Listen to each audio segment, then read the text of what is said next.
고지혈증 환자분들 중에서 그거 그냥 약만 잘 챙겨 먹으면 되는 거 아니야? 이렇게 생각하시는 분들이 있을지도 모르는데요. 그건 큰 착각입니다. 약은 결과만 해결하는 거고요. 근본적인 원인은 전혀 건드리지 못해요. 원인을 해결하기 위해서는 식습관 그리고 생활 습관을 교정하는 것이 정말로 중요합니다. 그래서 오늘 고지혈증 예방에 도움이 되는 식품들 5가지 소개해 보려고 하는데요. 그냥 도움이 될 수도 있다 이 정도 수준이 아니라 확실하게 연구로 입증이 된 식품들만 소개해 드리려고 합니다. 첫 번째 좋은 식품은 바로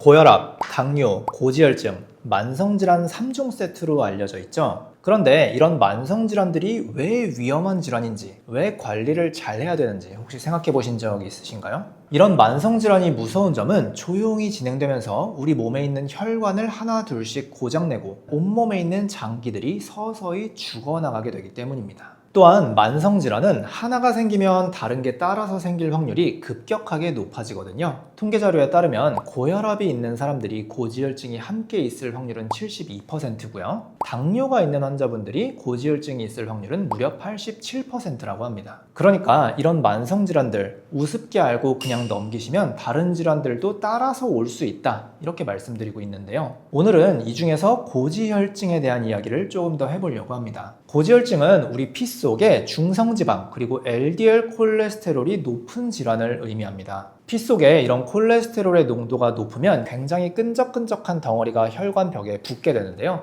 이걸 죽상경화증이라고 불러요. 이렇게 혈관벽에 덩어리가 달라붙게 되면 얇은 혈관부터 손상을 입게 되는데요. 이런 얇은 혈관들이 많은 장기, 대표적으로 뇌, 그리고 심장이 있어요. 이렇게 머리나 심장의 기능에 문제가 생기면 그때부터는 살고 죽는 무서운 질환으로 변하게 되는 겁니다. 또한 고지혈증이 무서운 다른 이유는 그냥 방치하게 되면 암에 걸릴 위험도 높아지는 질환이기 때문이에요. 암이 좋아하는 환경 2가지를 말씀드리면 만성염증 그리고 저산소증 환경인데요. 고지혈증은 이 2가지에 모두 관여하는 것으로 알려져 있어요. 피 속에 지방이 넘쳐나게 되면 지방이 산화되면서 산화 스트레스를 발생시키고요. 이 과정에서 몸을 만성염증 상태로 유지한다고 알려져 있습니다. 또한 고지혈증은 아까 혈관을 막는다고 했잖아요. 이러한 미세한 혈관들이 막히게 되면 혈관 주변에 있는 세포들이 저산소 상태에 빠지게 돼요. 이런 상태가 지속되면 암세포가 활동하기에 좋은 환경이 지속되는 겁니다.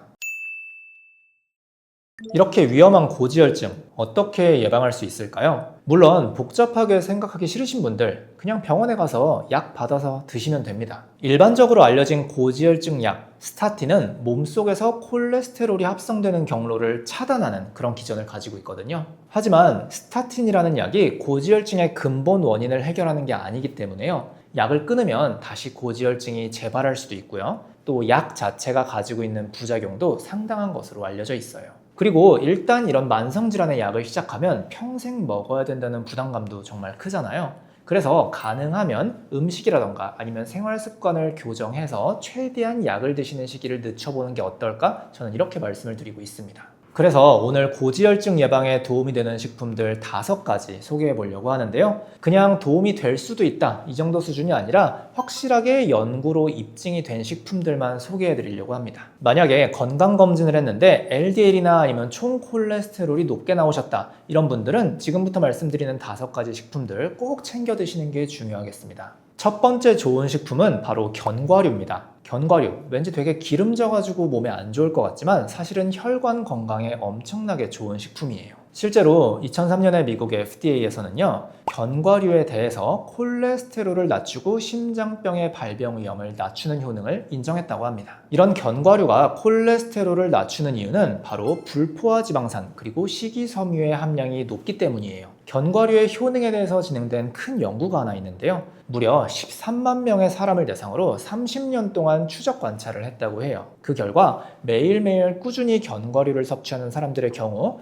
심혈관 질환을 비롯해서 모든 질환으로 사망할 총 사망 위험이 20%나 감소했다고 합니다. 그러니까 고지혈증이 걱정되시는 분들이라면 하루에 견과류 한 줌 정도 챙겨 드시는 게 좋겠다 이렇게 말씀드립니다. 두 번째 좋은 식품은 들기름이에요. 들기름은 여러 가지 식용유 중에서 오메가3의 함량이 가장 높은 축에 속하는 식용유입니다. 이런 들기름을 꾸준히 드시면요, 몸속의 LDL 그리고 중성지방을 낮추는 효과가 있고요, 혈전의 생성을 억제하고요, 염증도 낮춘다는 효능이 입증되어 있어요.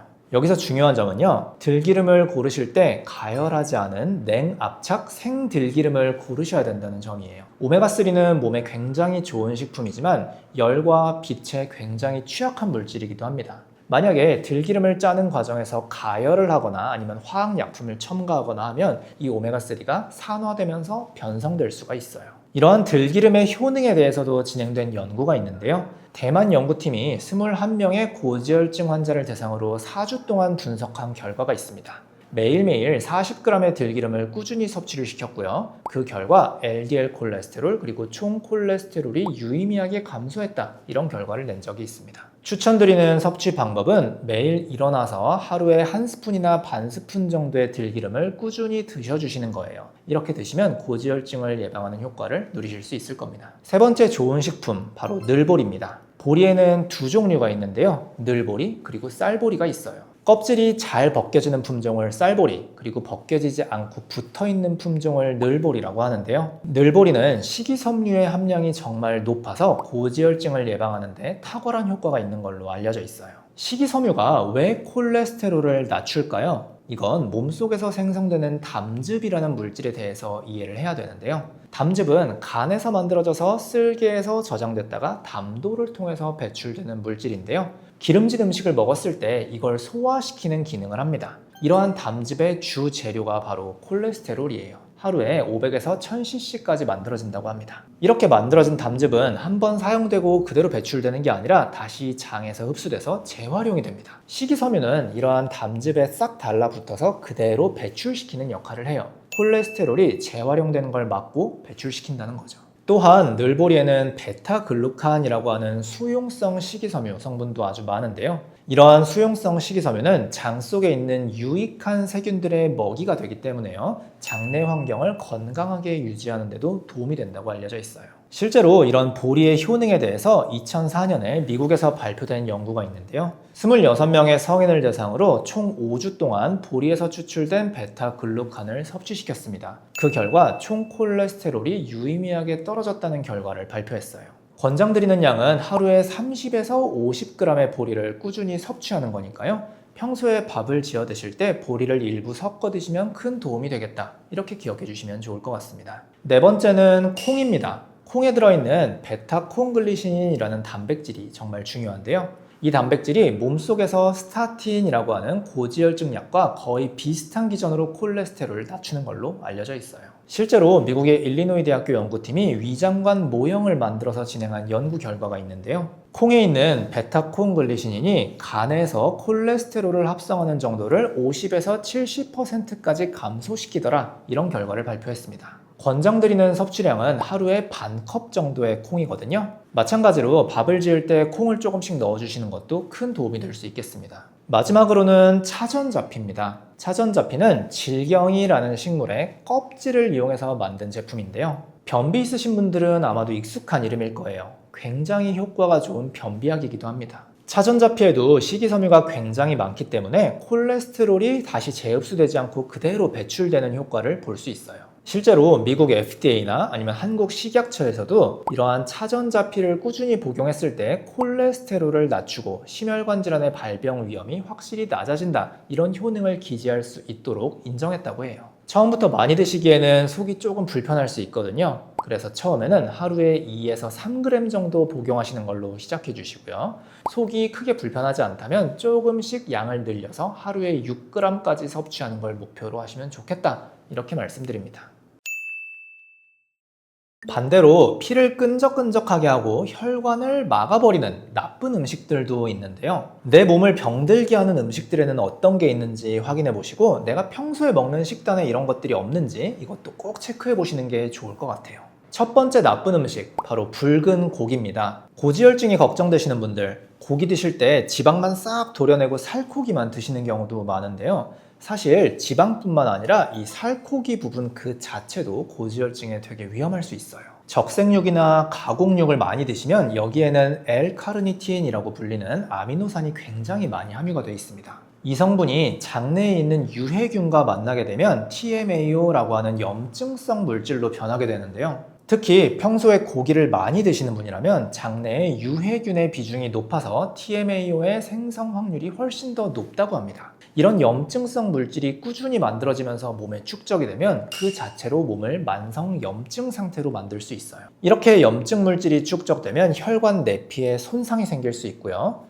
찢어진 혈관 틈 사이로 콜레스테롤이 들어가면서 마찬가지로 순환에 문제가 생길 수 있다는 거죠. 그래서 소고기나 돼지고기는 비계뿐만 아니라 적색육 그 자체도 동맥경화를 유발할 수 있다는 사실 꼭 기억해 주세요. 두 번째 나쁜 음식, 바로 튀긴 음식입니다. 이거는 튀긴 음식이니까 약간 상식적으로 들리긴 하는데요. 문제는 식용유 그 자체가 아니라 기름을 튀길 때 나오는 트랜스 지방입니다. 식용유는 불포화 지방산으로 구성이 되어 있어요. 분자 구조를 보면 길쭉한 분자가 중간에 꺾여 있습니다. 이렇게 꺾여 있기 때문에 액체 상태로 부드럽게 유지될 수 있는 거예요. 하지만 식용유를 가열하게 되면 분자 구조에 이중 결합이 생기면서 일자로 탁 펴지게 되는데 이걸 트랜스 지방이라고 부릅니다. 트랜스 지방이 우리 몸에 들어오게 되면 나쁜 콜레스테롤인 LDL은 높이고요. 좋은 콜레스테롤인 HDL은 낮추는 걸로 알려져 있어요. 또한 우리 몸은 세포로 이루어져 있잖아요. 이 세포의 막이 바로 지방 성분으로 이루어져 있는데요.